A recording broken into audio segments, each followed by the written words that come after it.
Hey there, folks. I know it's been a while since I've been one of these.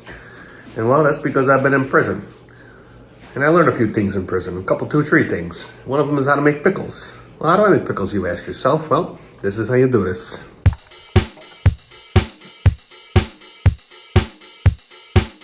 Here's a list of some of the ingredients you will need.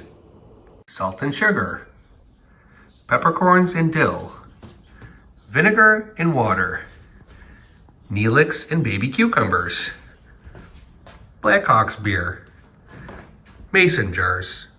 Did you know that pickles are invented here on the South Side when a Polish immigrant unsuccessfully tried to make something more disgusting than sauerkraut?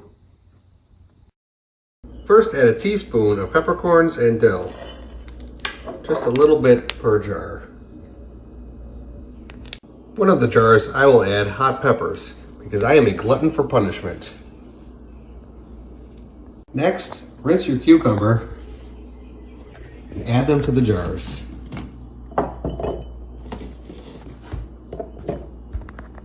After that, heat up your water and vinegar in a saucepan, add your sugar and salt, and stir it until it's all dissolved.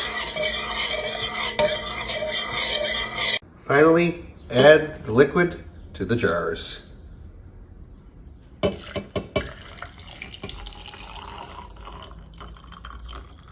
Now is about the time you're going to want to crack another Blackhawk's beer and let them wait to get to room temperature before putting them in the refrigerator.